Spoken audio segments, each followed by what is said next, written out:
Manchester United's start to the season has been nothing short of terrible, certainly in terms of the results and the points that United have picked up so far this season. Now, some people will say, yes, the results aren't great, but if you look at the performances and importantly the data, things look a lot better than what we are seeing in the league table. So today we are going to take a closer look at that. Take a look at the numbers behind Manchester United's start to this campaign. Now, I think the main number that everyone has been throwing around in defence of Ruben Amorim has been XG, the number of expected goals for United this season. We have actually created the most goal-scoring opportunities so far this campaign. However, we have scored the second least goals, and people are using this as a reason to defend Ruben Amorim, and on face value that makes sense, because it suggests that his tactics are getting us into lots of goal-scoring opportunities, hence the high expected goals, yet the individuals, the players, are letting him down, which is why we've scored the second least. Now, to be fair, even a deeper look into those numbers actually backs up this theory, because if we look at the expected goals per shot, Manchester United are currently joint fifth in the league, which basically means that each shooting opportunity that United are getting is a relatively decent one. For example, we might see in other teams, a team has 100 shots, but they're all really low XG individually, but put together they're sort of bumped up. But that isn't actually the case in the case of Manchester United. So, just flat out speaking, Manchester United should have scored more goals this season. So therefore, on that front, our players are to blame. However, XG is not necessarily a reflection of performance, because the game state and the context of the match is very important. Are you winning, are you losing, or are you drawing at the time that your expected goals is created? Now, the reason why this is important is because it changes the type of football match. If you are losing 1-0, you're going to see the opposition sit really deep, put loads of men behind the ball, and in those situations, naturally you will have more of the ball and have more shots. So you may not be playing well, the opposition might be letting you have the ball. However, there is also the flip side. You could be 2-0 up and you could be truly dominant, peppering the opposition and simply outplaying them. Now, in the case of Manchester United, it's not so great. We have spent the second most time trailing football matches so far this season. Only Wolves have spent more time behind in football matches. And there is a chance that this is inflating Manchester United's XG. Take the first game of the season against Arsenal, for example. Arsenal took a relatively early lead in the game, and what we saw after that was that they were a team that sat deep. And we know when teams sit deep, yes, they're going to be difficult to play through, which I think United have gotten a little bit better at so far this season. But ultimately, we are going to be the dominant team. We are going to get lots of set pieces, and therefore our XG is going to be boosted. And so far this season, 41.3% of Manchester United's expected goals have come when we've been losing. For example, against Manchester City, we were already completely out of the game before we started to create anything. Remember this shot early on? Well, our next one didn't come until this minute here when Manchester United were already out of the match. So that is important. Yes, Manchester United should have scored more goals this season. Absolutely. The players have missed 3 or 4 really good opportunities. But also the XG seems to come when the opposition are letting us play. So I don't think it necessarily says we're amazing, but the players are still underperforming. Now, the second thing that I want to look at is United's defensive numbers so far this season, because it doesn't matter if you're the most attacking team in the world. If you can't defend, you're going to struggle in the Premier League. In the case of Manchester United, on face value, we haven't struggled. If you look at the number of shots conceded in the league so far this season, Manchester United are the second best. We are not giving away very many opportunities at all. The problem is we have still conceded the 4th most goals out of every single team in the Premier League. So there's a problem there. We're not giving away many shots, but when teams are shooting, they're scoring. And the reason for that is because the opportunities and the chances that we do give away are high value XG. Manchester United have conceded the 6th highest XG against per 90 minutes. Now, what this means is that Manchester United may not be beaten a lot. We may not see Bayindir regularly tested in goal, for example. But if the opposition are going to get through, they are going to be shooting one-on-one versus the goalkeeper.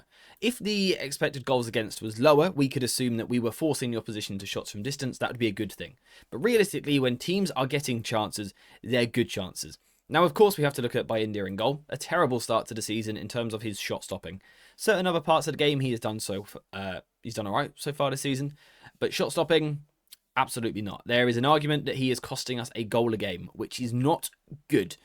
that's quite obvious. You don't want your goalkeeper costing you a goal a game. When he is, that's a problem, and it makes life very difficult. Bayindir currently is doing that, but also there is a tactical issue because we're not giving away many chances, but we're giving away high quality chances. So that is something that Ruben Amorim needs to fix, and this is why you have to look deeper into the data. On face value, you see that we have conceded the second least shots. When you look closer, we are conceding the 6th highest chances in the Premier League so far this season. So there is a problem for United when you look a little bit deeper at the stats. And the problem is that we are too easy to play through in moments. And of course, people will point to individual errors as well, which has definitely been a problem at United. We've seen Shaw making errors in the build-up to goals. We've seen Maguire doing it. We've seen Dalot as well. So once again, this is a combination of a tactical problem. We are too easy to play through and to play against, but also an individual problem with errors everywhere. Now, you could also make the argument that Manchester United are conceding a lot of chances at our own end because we are not controlling football matches. The question is, how do you look at control in terms of data? That's quite difficult. A lot of people would point to possession, but that's not necessarily the most important thing. Ultimately, you can control a football match with or without the ball. But I would say typically control means you are comfortable. Whether you're defending or attacking, you're comfortable. You're not necessarily in a lot of dueling situations. For Manchester United, that is not the case. Last season, for example, in our defensive third, we had the most touches out of every side in the league over the course of the whole season. So no team touched the ball in these areas more often than United. Now, some of that will be because we were defending a lot, but also a lot of it is because we looked to play our way out from the back. And it was a big topic last season, United trying to get out in the first phase. We haven't really had that conversation so much this year, and the reason is because we haven't tried it. We've been an incredibly direct team. In the data this year, we have actually touched the ball the least in our own defensive third. So we have gone from a team that is trying to play short and trying to play in these positions here to suddenly we're playing long ball up front towards Benjamin Sesko. Now, something that I've been trying to make clear recently is that long ball football isn't necessarily a bad thing. It is a very easy way to gain a lot of territory at high speed, but there are also the problems with it, and you realistically are never going to get control playing in this style because you are regularly going to put players into 50-50 dueling situations. We have to question, do Manchester United, particularly perhaps in the centre, have the best players in the world for 50-50 duels? Probably not, so why are we trying to set them up so frequently? We saw that problem against Brentford. Physically, we just didn't complete with them, they won most duels, and were very difficult for United to play against. So that brings the question, why are we going so direct? Is this really what we want United to become? If this is Amorim's system evolving, because it's different to last year, if we're evolving, is this what we want to evolve towards? You're going to struggle to get control in games of 50-50s, because ultimately, no matter who you put in midfield here, you're going to lose some of those 50-50 balls. So we're opening the pitch up massively and then basically playing a bit of a physical coin toss in the middle of the park to see if we keep possession or not. That is not how you control games. And that's where I have probably my biggest concern about Ruben Amorim so far. For me, the idea was that he would come in as the manager and we would evolve as a team. We would become a team that could play in the first phase, that could play in the middle phase, that could play in the final third as well. At the moment, it feels a lot like long ball football. Now, of course, in some games that's going to be really effective. We're going to win a lot of first contact and a lot of second balls. Great. But when we don't, players become isolated. Look at Benjamin Sesko this weekend. The most common pass to him was long from Bayindir. No one else really connected with him. That's an example of the long ball not working. That's when you need the ability to do something different. The long ball shouldn't be the way you play, neither should the short ball be. It should be an option between the two. You should be able to flick between the two depending on what you need at that particular time in that particular match against that particular opponent. United don't have that at the moment. We are refusing to play in the first phase, the least out of everyone in the league. Instead, we are sending the ball direct. Sometimes we are winning those duels, which is when United can play on the front foot. Sometimes we are losing them, which puts us on the back foot quickly. Now, of course, on top of all of this data, the eye test is incredibly important. It doesn't matter how many numbers you put in front of me, I will always prefer watching a football match. But these numbers can be used to sort of help us along the way, to point us in the right direction. If Manchester United have the least touches in the first phase, then that gives me the signal that we need to look at that. Why are United not taking touches in the deep phase? And actually, it's because we're sending the ball long. We are competing in a lot of duels and making it an uncontrolled football match, which for me is not what we want to achieve. Again, in terms of the eye test, you have to look at how passive United are at times. So yes, we're not conceding many shots, but perhaps that's because we have 11 players behind the ball close to each other.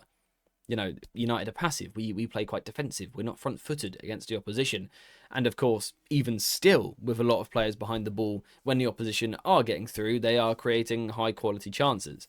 In terms of up the other end, United's attacking play, I don't feel that we are in a position where we should have scored 12 goals so far this season. I don't actually agree with those numbers in terms of the eye test.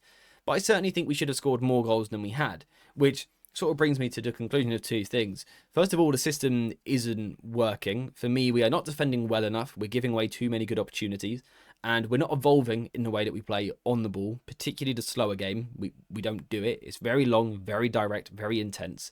But also, the players are letting the manager down a little bit. For example, they should be taking their chances. Bayindir shouldn't be dodging shots straight at him, and we should stop giving the ball away in silly areas. So, yeah. Now, just sort of the conclusion of this video is that it can be the manager and the players are both the problem. Very often we put it at one of either end. It's either the manager is the problem or the players are the problem. Very often it's something in between, and it's a combination of both.